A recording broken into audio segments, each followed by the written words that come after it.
આપ જોઈ રહ્યા છો સ્પાર્ક ટુડે ન્યૂઝ। આણંદ જિલ્લા પંચાયતની સામાન્ય સભા યોજાઈ છે। એજન્ડામાં સમાવિષ્ટ 19 જેટલા કામ બહુમતીથી મંજૂર કરાયા છે। કરમસદ આણંદ મહાનગરપાલિકામાં 4 ગ્રામ્ય વિસ્તારના સમાવેશ પગલે 21 જેટલી પ્રાથમિક શાળા તથા 10 જેટલા આરોગ્ય સબ સેન્ટરનો મનપામાં સમાવેશની મંજૂરી મળી છે। આણંદ જિલ્લા પંચાયતની આજે સામાન્ય સભા યોજાઈ, જેમાં એજન્ડામાં સમાવિષ્ટ 17 અને 2 અધ્યક્ષ સ્થાને રજૂ કરાયેલ કુલ 19 કામોને બહુમતીથી મંજૂર કરવામાં આવ્યા છે। જે પૈકી કરમસદ આણંદ મહાનગરપાલિકા માં 4 ગ્રામ્ય વિસ્તારો મોગરી, ગામડી, જીટોડિયા અને લાંભવેલના સમાવેશ થતા આ વિસ્તારમાં આવેલા જિલ્લા પંચાયતના હસ્તે 21 પ્રાથમિક શાળા અને 10 આરોગ્ય સબ સેન્ટરનો મનપામાં સમાવેશ અને તેની મંજૂરી આપી છે।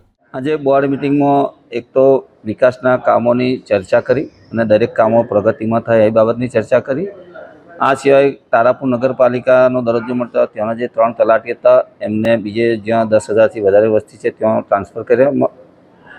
આ સિવાય નગરપાલિકા વિસ્તારને કોર્પોરેશન બનતા જે 4 ગામ કોર્પોરેશનમાં સમાવેશ થયા છે, જીટોડિયા, મોગરી, લાંભવેલ અને ગામડી, ત્યાંના જે શિક્ષણના અમારા પ્રાથમિક શાળા હતી 21 કુલ પ્રાથમિક શાળાઓ એ અમે કોર્પોરેશનને સુપરત કરી છે।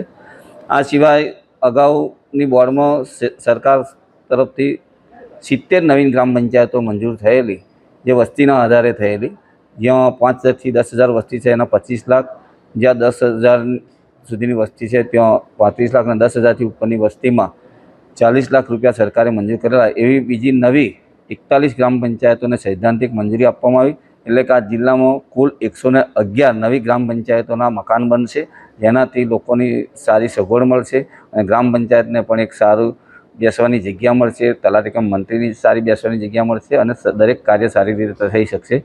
આ સિવાય સૌ સભ્યોએ વિરોધ પક્ષે જે અમને પ્રશ્ન પૂછેલા એના પણ હકારાત્મક જવાબો એમને મળી ગયા છે, એનાથી સંતોષ છે અને સૌ કામો એજન્ડા મુજબના સર્વાનુમતે મંજૂર કરવામાં આવે છે। એજન્ડા પાસે કેટલા કામો મૂકવામાં આવ્યા હતા અને કેટલા મંજૂર થયા? 17 કામો એજન્ડાના હતા, એ 17 કામો એજન્ડાના મંજૂર થઈ ગયા છે અને અધ્યક્ષ સ્થાનેથી જે 2 કામ હતા એ પણ મંજૂર થઈ ગયા।